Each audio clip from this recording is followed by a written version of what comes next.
E aí, boa noite pessoal. Hoje a gente vai partir para o capítulo 3 das obras completas do volume 1 do Jung. E a gente vai começar por esse capítulo, é bem interessante, porque assim, no capítulo 1 e 2 ele está tratando dos problemas da SW, ele vai falar das observações que ele fez, vai tratar desses 2 anos, vai falar sobre o desenvolvimento de personalidade, do crescimento dela e etc. Nesse capítulo 3, ele já começa um pouco diferente, assim, é até interessante ver como o Jung era gente como a gente, no final das contas, porque ele vai começar a responder um crítico que aparentemente tinha respondido ao primeiro texto, né? A gente tem que lembrar que as obras completas são uma coletânea que é construída de uma maneira a fazer um sentido cronológico das ideias dele, mas eram textos separados inicialmente.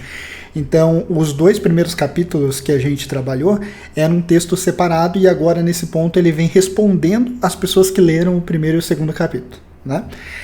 Tem um tal de Sr. Hans, que aparentemente é um crítico ferrenho de Jung, que vai ser respondido por ele no capítulo 3, e ele começa aqui falando principalmente dessa questão de que o Sr. Hans não entende muito de psicologia, e que ele deveria procurar ter mais conhecimento sobre o assunto e até mesmo fazer observações ele mesmo sobre histéricos para entender como as coisas que ele trouxe no capítulo 1 e 2 eram reais, né?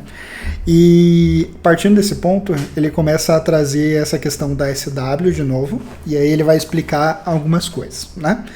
Ele volta para aquela questão do erro de leitura da SW, e ele vai falar sobre essa questão de como, durante o erro de leitura dela, o que acontece na verdade é que, como ela é uma pessoa que tem uma característica histérica, né? Enquanto o eu se distrai, né? Então o eu não está concentrado na leitura, surge um outro complexo consciente. O eu é um complexo. Vai surgir outro complexo que não o eu, consciente também e capaz de fazer essa leitura, e vai tomar esse lugar e vai continuar fazendo essa leitura automaticamente enquanto o eu está distraído com outra coisa, seja, sei lá, um passarinho voando no céu, conversando com outra pessoa ou prestando atenção no que outra pessoa está falando, etc, né? Quando o eu faz isso, esse outro complexo consciente, que é uma outra personalidade, assume essa função automática e continua executando. Enquanto ele está executando, existe uma tendência aqui, que é um ponto que o Jung vai diferenciar entre pessoas normais e pessoas histéricas, que é quando existe a troca, né, por conta dessa distração de palavras aqui, não se perde o significado, mas se perde a palavra. Então a SW usava palavras de um dialeto do alemão um pouco diferente quando ela estava nessa situação e cometia esses erros de leitura, né, essa troca. Enquanto uma pessoa saudável, ela vai cometer esse mesmo tipo de troca e de erro, mas ela geralmente vai fazer essa troca por um fator que seja de fonemas parecidos, ou seja, ela vai trocar por uma palavra que seja sonoricamente parecida, né? Então soa igual. Enquanto no caso de SW, que é uma pessoa histérica, o significado se mantém porque essa outra consciência também tem a capacidade de entender o significado, mas ela tem uma liberdade de usar isso de outras formas. Então ela modifica um pouco o conteúdo. O significado se mantém, mas a palavra muda. Ele coloca que tem ali uma questão do alemão para um dialeto do alemão, que a palavra é completamente diferente.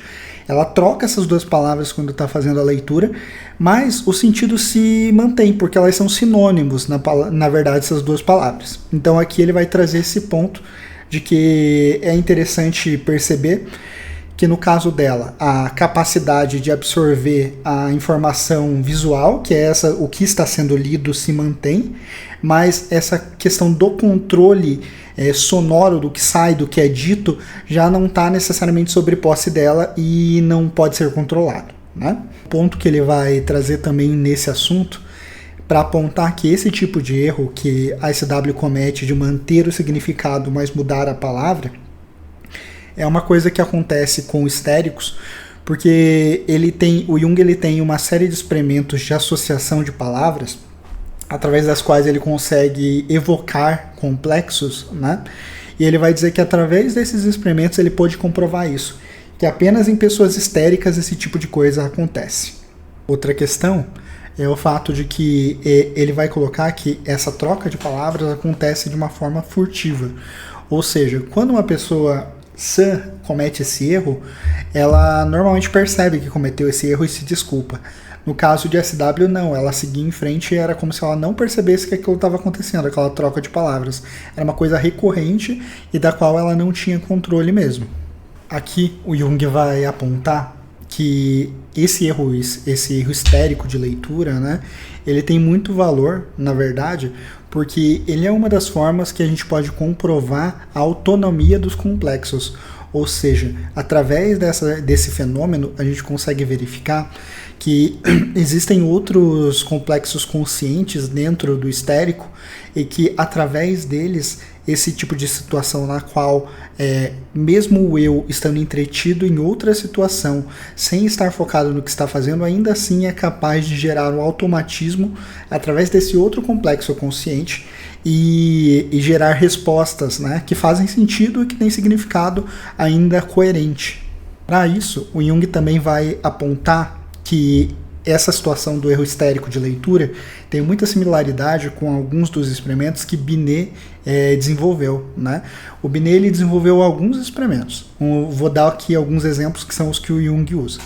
Um dos exemplos é que em uma das situações o Binet, ele obviamente tendo hipnotizado uma pessoa, ele coloca a mão dela atrás de um aparato, ou seja, ele tampa essa mão para que essa pessoa não veja a própria mão e coloca várias agulhas na mão dessa pessoa, né? A pessoa, em contramedida, mesmo não tendo a visão ou sabendo o que está acontecendo, ela vê essas agulhas em forma de pontos na sua mente. Então ela vê pontos na sua frente que são representações exatas do número de agulhas que Binet tinha colocado na mão dela, né? Outras questões aqui, ele vai dar mais alguns exemplos, mas é interessante de perceber que o que ele está querendo dizer é que existe um complexo consciente autônomo que está sob controle dessa mão, por exemplo, e por isso mesmo ele transmite a informação para o eu, mas ele transmite essa informação de uma forma diferente, deteriorada, né? Então, o significado, que é o número de agulhas, ainda se mantém, mas ela não vê isso como agulhas, ela vê como pontos, né? Então, ela não tem necessariamente a informação por completa, mas ainda assim o significado se mantém e é transmitido do complexo inconsciente, né? Desse complexo consciente autônomo para o eu. E aí ele consegue ter essa informação, né? Que novamente o Jung vai falar com o Sr. Hans, né, no texto, e perguntar se tanto para esses testes que Binet desenvolveu, quanto para o caso de SW, se ele tem alguma explicação. Porque, segundo Jung, ele só tinha críticas, mas não tinha nenhuma ideia. E por isso seria muito fácil, né, manter as críticas a Jung e as descobertas dele, sem necessariamente ter nenhuma hipótese diferente para poder sustentar isso. Outro ponto aqui, quando ele está falando com o Sr. Hans, ele vai citar que esse Sr. Hans o acusou de ter se baseado em autores franceses para fazer esse trabalho. E aqui tem um ponto interessante, porque o Jung diz que não. Ele não se baseou em autores franceses, mas sim em Freud. E ele fala que a base dele para ter pensado nisso e ter passado a observar a sua prima, né, e todas essas questões histéricas que estavam se desenvolvendo com SW, veio de Freud e da pesquisa de Freud sobre a histeria. A gente, mais para frente, não necessariamente nesse livro, mas para livros que vêm mais para frente, a gente vai perceber que Jung tem ali um grande interesse pela obra de Freud. Muita gente até considera Jung, na verdade, um psicanalista. Ele, inclusive, foi presidente do Instituto Psicanalista de Freud durante alguns anos. Mas o Jung não é necessariamente psicanalista, e a gente vai entender isso mais para frente, porque a gente está falando de uma obra muito autoral e muito diferente. Pode ter uma base fenomenológica muito parecida, mas é bem diferente em essência, né?